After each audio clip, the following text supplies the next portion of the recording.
É evidente que esse discurso que vou fazer agora da tribuna vem acompanhado de um sentimento de consternação devido não só à grave crise de segurança pública da cidade do Rio de Janeiro, situação essa que foi determinante para a decretação da intervenção federal no Estado, e é a primeira vez que isso ocorre sob a Constituição que ajudei a escrever desde 1988. Mas eu tenho que citar aqui um fato cruel, devastador, que foi o assassinato da vereadora Marielle Franco e do seu auxiliar Anderson Gomes. Essa face, senhor presidente, é a mais dramática face que eu ousei presenciar ao longo da minha vida pública e que se passou na antiga capital da República. O caso do Rio de Janeiro, no entanto, mesmo que emblemático e impactante, até pelo que a antiga capital representa para o nosso país, está longe, senhor presidente, de ser um único caso ou isolado caso.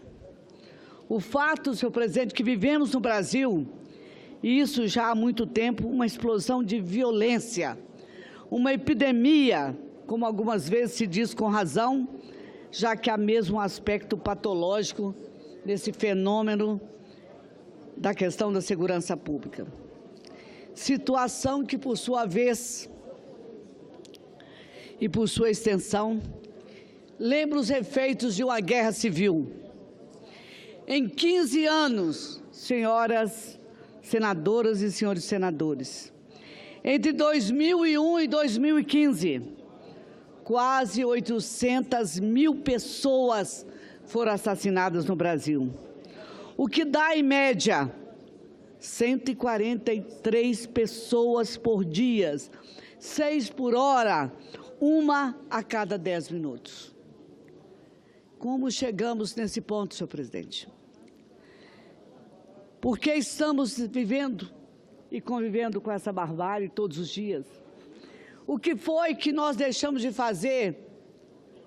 O que nós deixamos de ouvir? O que nós deixamos de decidir? Um estudo da ONU de 2014 já apontava que 10% de todos os homicídios ocorridos no mundo eram cometidos no Brasil. Nossa sociedade, senhor presidente, está sofrendo, está doente, e essa violência que se espalha por todo o tecido social, desdobrando-se ainda em insegurança e medo que nós experimentamos viver todos os dias, é o sintoma mais grave dessa doença.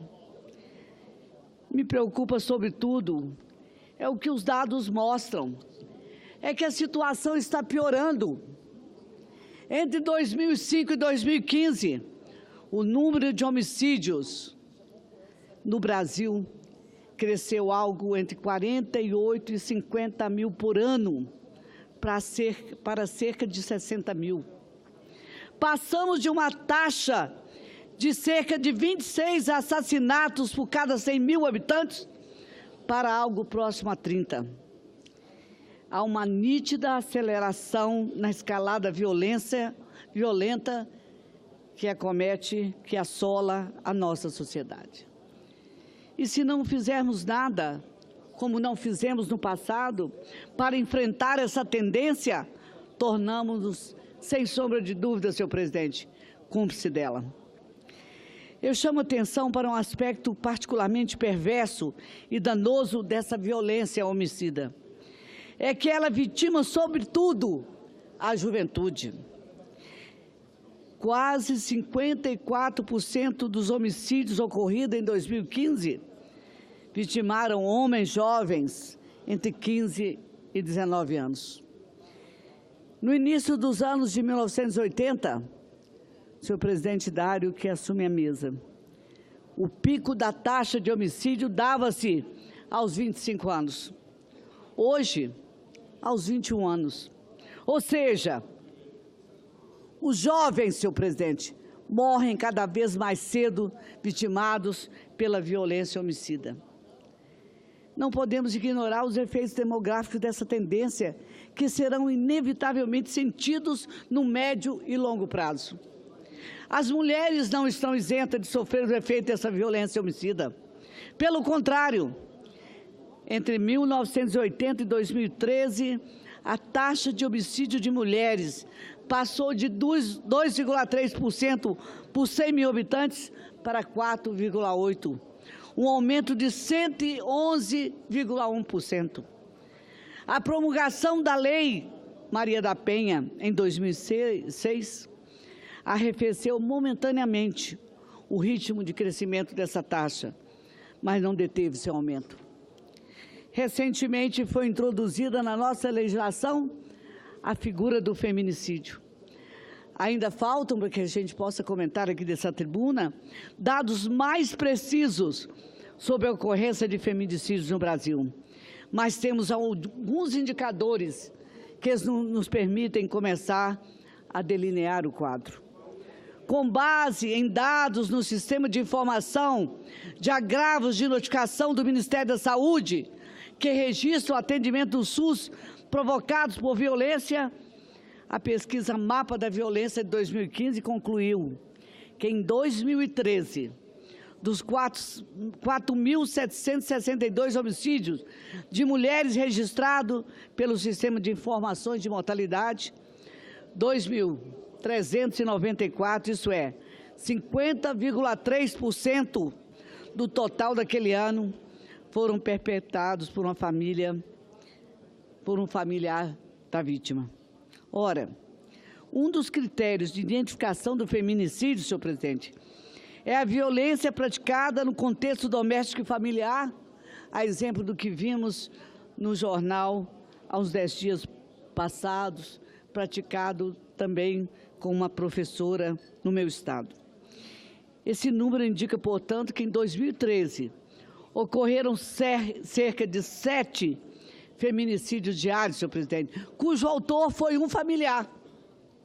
1.583 dessas mulheres foram mortas pelo parceiro ou ex-parceiro, o que representa 33,2% dos homicídios femininos, ou 4 casos diários de mulheres assassinadas por seus parceiros naquele ano.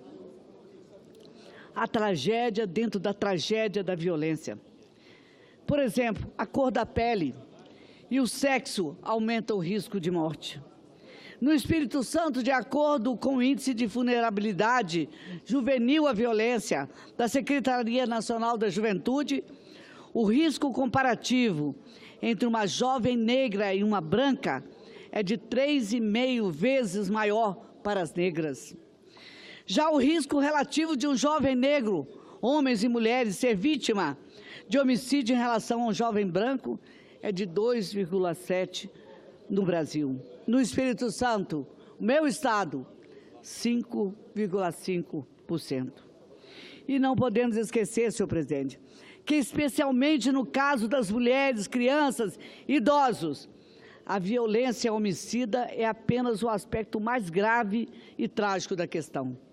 Maus tratos físicos e psicológicos, agressões de todo tipo, de verbais a sexuais, assédio, humilhações, ameaças. O rol de violência é vasto. Mais grave é que, na maior parte do tempo, ocorre no ambiente opaco do espaço doméstico, onde essas vítimas levam a existência, muitas vezes invisível, aos olhos da opinião pública. É especialmente difícil lidar de forma direta com essa violência que atinge, sobretudo, as mulheres, as crianças e os idosos no ambiente doméstico. Mas ela é, frequentemente, reflexo da violência que se espalha na sociedade como um todo. Voltemos ao problema da violência homicida e do que isso representa em termos de questão pública relevante, cujo enfrentamento por meio de políticas públicas específicas é imperativo. Muitas vezes, dessa tribuna, ao abordar esse tema, eu percebo o olhar disperso dos meus companheiros. Mas agora quero chamar a atenção para um outro aspecto do problema que muitas vezes pode passar despercebido ou tratar como só menos importância. Se ficamos apenas nesse quadro geral da situação do país, que esbocei até agora, já temos uma representação suficientemente trágica e, ao mesmo tempo, inteiramente realista do problema. Mas, se olharmos mais de perto, senhor presidente Dário Berger, regionalizando os dados e prestando atenção às diferenças que se revelam na distribuição da violência pelo país, novas dimensões se acrescentam e agravam o quadro que mencionei. De fato, senhor presidente, as desigualdades que existem entre as regiões brasileiras refletem-se também na forma como a violência se distribui por nosso território. Até os anos de 1990, a região sudeste concentrava os estados mais violentos do Brasil. Mas isso mudou drasticamente na última década. Em São Paulo, por exemplo, a taxa de homicídio caiu 44,3% em 2005 e 2015. Mesmo no Rio de Janeiro, que nós já abordamos tantas vezes, que hoje se encontra sob intervenção federal, a taxa caiu 36,4%, ainda que nos últimos anos a tendência esteja sendo registrada de alta novamente. Em Minas Gerais, a situação é mais complexa. Embora, na média, entre 2005 e 2015, a taxa tenha caído 1,1%, entre 2010 e 2015, voltou a subir. Em compensação, nas regiões Norte e Nordeste, o quadro é gravíssimo. No Rio Grande do Norte, a taxa de homicídio subiu 232% entre 2005 e 2015. Em Sergipe, 134,7% e no Maranhão, 130,5%. Na região norte, o Tocantins viu sua taxa de homicídio crescer 128,1% e Roraima, 64,5%. Há notáveis exceções nessas regiões. É certo e é importante prestar atenção a elas, já que também pode nos dar pista de como enfrentar o problema. Em Pernambuco, por exemplo, houve uma queda de 20% no período 2005 a 2015.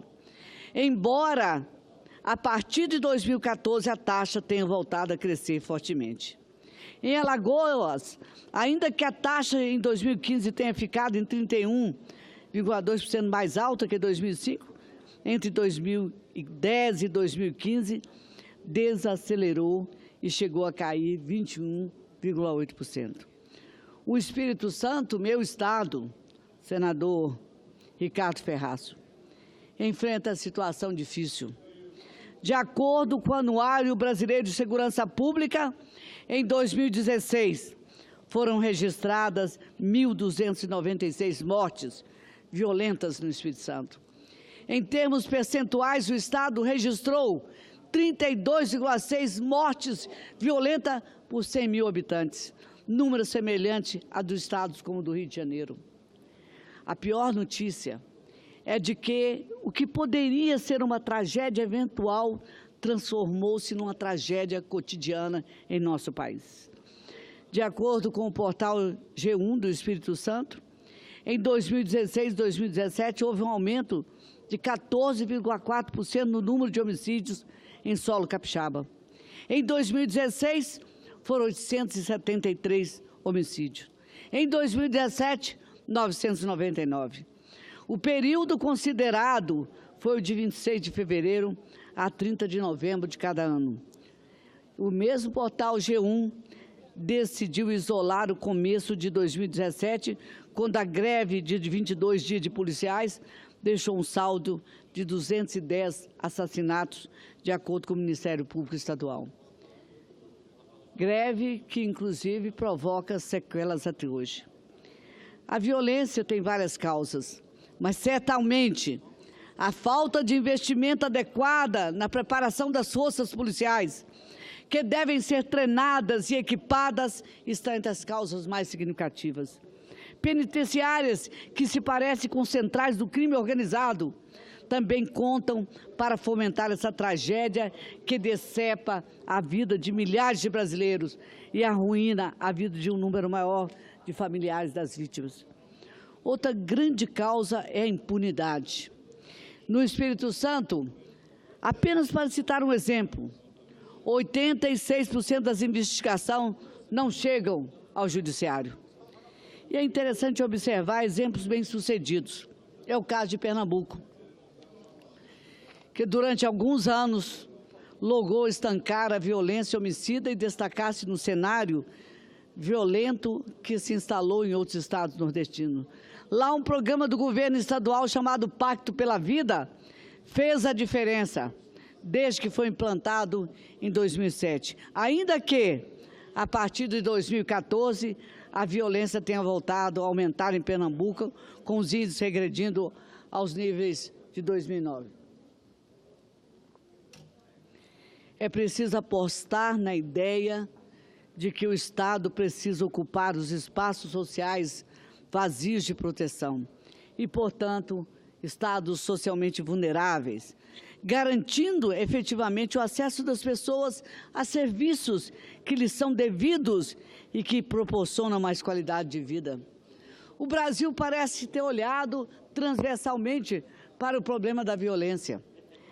Segurança não é apenas proteção policial, é também proteção social. É também fortalecimento das comunidades por meio da melhoria da qualidade de vida do cidadão.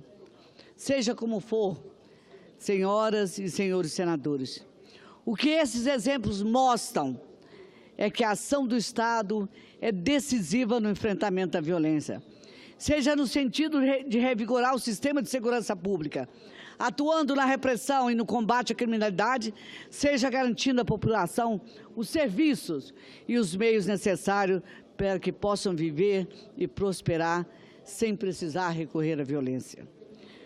Os exemplos nacionais encontram ecos em experiências exitosas em outros países. Vamos lembrar, por exemplo, o caso dos Estados Unidos, que sofreu com um retrocesso de escalada da violência a partir dos anos de 1980, mas que conseguiu revertê-lo com ações do Estado organizado em torno de 3 eixos: policiamento comunitário, aumento do efetivo das forças policiais, práticas policiais e leis mais rígidas. Outro caso de sucesso, geralmente lembrado, é o da Colômbia. Nos anos de 1990, a taxa de homicídio na Colômbia chegou a 95 por 100 mil habitantes, em uma época em que o país sofria severamente com a luta armada e a atividade dos cartéis da droga. A mudança começou uma reforma da polícia, com a remoção dos policiais corruptos, a modernização da gestão, a mudança da cultura policial. Em Medellín, particularmente, que chegou a registrar a taxa de 381 homicídios por 100 mil habitantes no início de 1990, havia lugares em que o Estado simplesmente não podia entrar. Foi preciso que a operação policial e militar que recuperou aqueles territórios fosse desdobrada em ações de recuperação e de inclusão social, com programas que proporcionassem serviços básicos de reurbanização e construção e reconstrução da infraestrutura das cidades, dos distritos, das comunidades. Tudo isso resultou em uma queda significativa da taxa de homicídios. Onde foi que o Brasil deixou de cumprir o seu dever, suas obrigações, deixou de se organizar para enfrentar a contínua escalada da violência?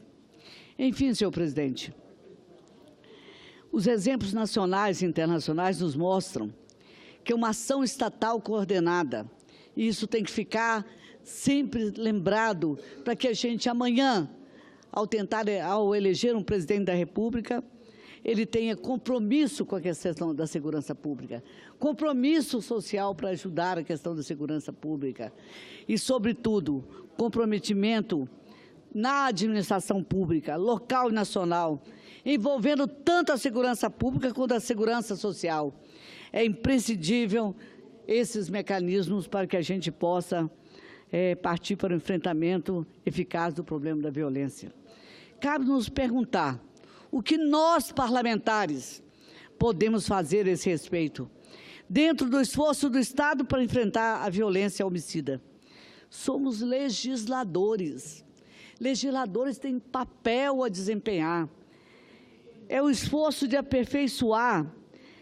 Cabe-nos pensar a toda hora, fazer um esforço para que as normas que regulamentam a segurança pública se aperfeiçoem, e é necessário as ações para modernizar e tornar mais eficiente o trabalho policial e a gestão do sistema de segurança.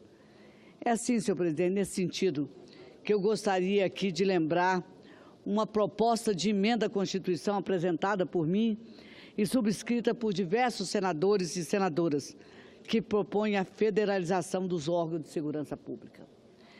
Há vários sinais de que o nosso sistema de segurança pública está exaurido. Está decretada a sua falência. A epidemia da violência que nos assola não tem nisso sua única causa, certamente. É um fenômeno mais complexo do que eu estou abordando aqui. Mas nessa escalada de violência é, sem dúvida, demonstrada a incapacidade do nosso sistema de segurança pública, a nossa incapacidade de Estado, de agentes de Estado, de enfrentá-la. Temos facções criminosas, senhor presidente, controlando nossos presídios, rebeliões recorrentes nas prisões, polícias muitas vezes despreparadas ou mal equipadas, estados e municípios incapazes de assumir o encargo de reparar e sustentar a segurança pública. O Espírito Santo, como já vimos, é infelizmente um triste exemplo disso. Temos ao todo 84 órgãos de segurança pública, em geral desvalorizados, ineficientes, sucateados, que não interagem, não cooperam uns com os outros e não há uma inteligência comum para organizar esse sistema. A ideia da PEC que apresentamos é unificar e federalizar a segurança pública, incorporando as polícias civil e a Polícia Federal, unificando as polícias militares em uma Polícia Militar da União, unificando os corpos de bombeiros militares em um corpo de bombeiros militares da União. Com isso, senhor presidente, só para concluir, nós visamos a valorização dos policiais civis, sem, contudo, tirar a capacidade da investigação que eles também detêm sob o seu controle, bem como a racionalização, desburocratização, otimização, uniformização, procedimentos e equipamentos, eliminando as redundâncias e os conflitos ocasionados pela existência de 27 estruturas heterogêneas nas unidades da Federação. Esse passo de aperfeiçoar a gestão da segurança pública, como sugerem as experiências exitosas que evoquei anteriormente, é apenas um ingrediente na solução do problema da violência. Porém, eu considero fundamental. A aprovação da PEC, que ganhou o número 6 de 2017, é uma contribuição importante para colocarmos a questão da segurança pública no enfrentamento da violência em outro patamar. Eu bem sei, presidente, que na vigência da intervenção federal no Rio de Janeiro, não temos a possibilidade de apreciar emendas à Constituição. Mas eu espero que possamos aproveitar o máximo para aprofundarmos nossa reflexão, que se faz necessário, que não é de só menos importância, não pode ser objeto somente do meu discurso. Nossa reflexão precisa de aperfeiçoar mecanismos normativos que ainda podem fazer, que nós podemos fazer todo, de modo que oportunamente possamos retomar de forma profícua essa pauta em nosso trabalho legislativo. Portanto, senhor presidente, muito obrigado pela sua compreensão, senhoras e senhores senadores. A questão da violência que vem acelerando, ganhando contorno cada vez mais dramático no Brasil, é um grave empecilho ao nosso desenvolvimento, é uma ameaça real ao nosso futuro. Essa é uma ameaça real ao futuro dessa nação. Trata-se de um tema que deve ter absoluta prioridade para todos nós. Sem paz, não é possível uma vida social saudável. Precisamos nos livrar da patologia da violência homicida, sob pena de vermos todos os nossos demais objetivos como nação, tudo que se fala, tudo que se pede, tudo que se prioriza, nessa nação fracassar. E como eu disse, concluindo, recentemente um general da reserva, Roberto Juguta Câmara-Sena, que comandou as operações do Rio em 94, a violência que se espraia deixou de ser uma questão de segurança pública, é uma questão de segurança nacional. Concluo, senhor presidente, sugerindo que nós todos nos esforcemos ao máximo para abordarmos este tema em nossa pauta com a prioridade que ela merece. Sei que posso contar com Vossa Excelência, o Brasil pode contar com Vossa Excelência. Nossa sociedade está cada vez mais doente e sofrendo mais com a corrosão da violência. Isso é o que a sociedade espera de todos nós. É preciso que o Parlamento, nesse grave momento da nossa história, permaneça vigilante e, sobretudo, saiba tomar as decisões na hora que se faz necessário. Deixou de tomar no passado. Essa casa, a outra casa do lado da rua, o outro poder do outro lado da rua. É o que a sociedade está esperando, que nós tenhamos capacidade de nos unirmos, tenhamos essa capacidade e façamos algo urgente pela nossa nação. E sobre a Marielle, quer dizer Marielle e Jefferson presente. Senadora Rose de Freitas, deixa eu só entrar rapidamente nessa discussão, porque não preciso dizer para Vossa Excelência da minha admiração que tenho por você, minha querida correligionária, minha amiga. E Vossa Excelência aborda um tema atual, relevante, importante. E nada nos toca mais do que a violência humana, aquela praticada pelos nossos semelhantes mesmos, brasileiros e brasileiras, que me parece que nós perdemos o controle disso, né? Nós perdemos a capacidade de gerenciar isso que representa a nossa liberdade, a satisfação, a honra de poder caminhar, de poder andar nas mesmas calçadas, utilizar dos mesmos espaços e por aí vai. A intervenção do Rio de Janeiro, que eu queria só buscar aqui rapidamente, bem rapidamente, eu sei que tem senadores inscritos, já vou passar a Vossa Excelência, e certamente deve ser Vossa Excelência, senador Lindenberg, porque o primeiro orador inscrito como líder seria o senador Cidinho. O senador Cidinho não se encontra, evidentemente que é um líder e um orador inscrito, né? Então, certamente, se o senador Cidinho não aparecer, Vossa Excelência é o próximo, e daí nós vamos intercalando. Só me permite mais um minuto para mim abordar esse tema, que também preciso participar dessa discussão.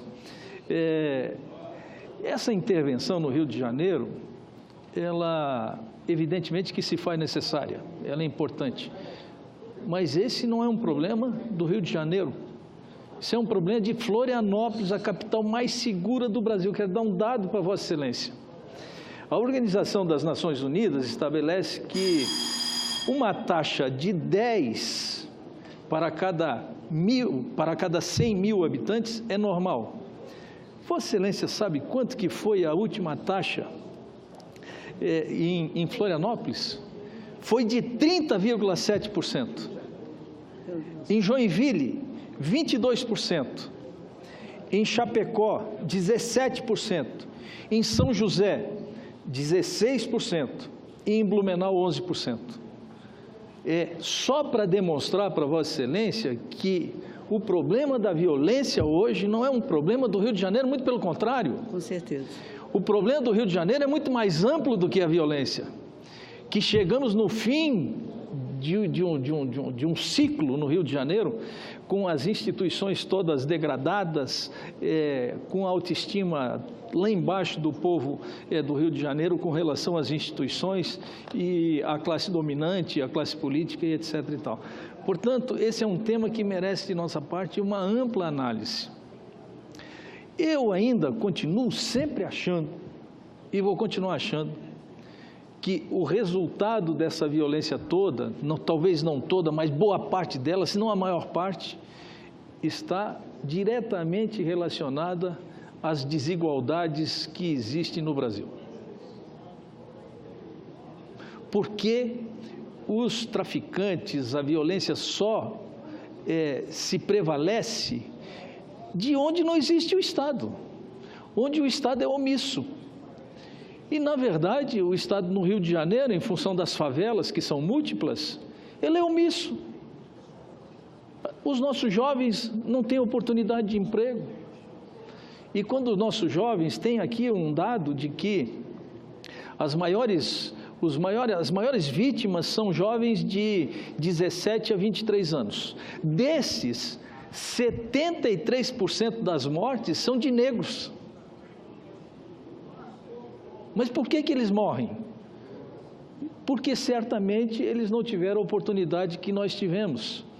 Que se somos diferentes é porque talvez tivemos oportunidade diferente. O que nós precisamos é de programas sociais. Digo mais para Vossa Excelência o seguinte: quando eu fui candidato a prefeito em Florianópolis, e Florianópolis é uma cidade muito parecida com o Rio de Janeiro, a sua geografia, suas montanhas, os seus morros, e etc. e tal, e o seu processo de ocupação irregular e clandestina, se transformando posteriormente em favela. E aí tinha no debate da campanha política que necessitava-se de se intervir nessas áreas. E eu disse naquela oportunidade que o morro não precisava de polícia. O morro precisava de programas, de projetos sociais, de inclusão e etc, etc. Pois eu, quando fui prefeito, tive a oportunidade de fazer o maior programa social do estado de Santa Catarina, no maciço do Morro da Cruz, um morro composto por 16 comunidades, que tinha aproximadamente 8.000 residências, todas desassistidas e abandonadas, sem acesso, sem escola, sem saúde, sem esgoto, sem água, sem luz, sem nada. E nós investimos ali, inclusive foi um programa do governo federal, do presidente Lula, que é o programa que o presidente Lula lançou, que era a urbanização e humanização das áreas carentes e de favelas e etc. e tal. Bem, o que aconteceu? Qual é a violência que tem hoje no maciço do Morro da Cruz? Não tem mais violência no maciço do Morro da Cruz. Porque nós abrimos as estradas, levamos o ônibus, levamos o acesso, levamos a escola, levamos saúde, levamos lazer, levamos áreas de lazer, campinhos de futebol e etc. e tal, e houve uma grande e profunda transformação daquela comunidade. Enquanto nós não fizermos o que foi feito em Florianópolis, modéstia à parte, pela minha participação, certamente nós não vamos resolver o problema do Rio de Janeiro. Porque quando a gente passa no Rio de Janeiro, a gente vê o contraste da cidade formal e da cidade informal, a ilegal, que é uma tristeza a gente ver aquilo. Não é possível que nós vamos conviver com isso muito tempo. E aí nós nos deparamos com um caso como esse, da Marielle e do Anderson, que brutalmente foram assassinados e que até agora nós estamos com dificuldade de descobrir quem são os autores dessa chacina que lamentavelmente ocorreu. Portanto, queria só me associar a esse tema também para dar um pouco, transmitir um pouco da minha dor também, da minha angústia com o cenário atual que nós estamos vivendo. Eu acho que nós estamos diante de um fim de um ciclo. Nós precisamos reconstruir isso, mas nós não vamos reconstruir isso com intervenção. A intervenção é necessária, eu aprovei, concordo, ela é importante, é fundamental, é vital, mas a médio e a longo prazo, só com políticas de inclusão social, de redução das desigualdades sociais, ao ponto de nós termos hoje uma desigualdade tamanha de que 6 empresários têm a riqueza de 100 milhões de brasileiros. O que é que nós vamos esperar de um país como esse? Lindenberg, meu prezado senador, me diz, 12 milhões de desempregados, não sei quantos subempregados. E quem não está desempregado está com cachorro quente na rua, está se virando, está vendendo uma marmita, e etc. e tal. Esse é o Brasil que nós estamos vivendo, quer dizer, o Brasil de quando eu tinha 18, 19 anos, que nós imaginávamos que era o país do futuro, se degradou, piorou, involuiu ao invés de evoluir. Os ricos ficaram cada vez mais ricos e os pobres mais pobres, o que é inconcebível num país como o Brasil, com essa riqueza toda, com essa dimensão continental que tem e que certamente nós haveremos de um dia, quem sabe, e outro dia eu disse para Vossa Excelência que tinha uma certa desilusão, fui muito criticado no meu estado e etc., mas eu corrigi na minha fala dizendo o seguinte: eu preciso de uma motivação nova, porque eu sou um guerreiro sempre pronto para o combate. E espero que a gente possa reconstruir o Brasil o mais rapidamente possível. Por isso quero parabenizar Vossa Excelência. Esse guerreiro é mais uma luta e não pode de jeito nenhum. O microfone... De jeito nenhum, Vossa Excelência pode abrir mão. Um a menos nessa luta faz grande falta. E eu queria fazer um apelo, Vossa Excelência, ainda presidente podia reforçar, é que as pessoas, diante dessa gravidade da situação, e que vimos a Marielle, tem outras Marielles e tantas outras, o Anderson, tantos outros Anderson, que as pessoas não aproveitassem o momento dessa tragédia para fazer infâmias, manchar a honra das pessoas que não estão em pé nas ruas para se defender. Eu repudio a fala da desembargadora, a fala do parlamentar, e acho que o que nós temos que fazer agora é nos unir pelo Brasil, que nós achamos que ainda está em tempo de ser salvo. Muito obrigado, Vossa Excelência, eu sempre com o coração nas suas palavras. Obrigado.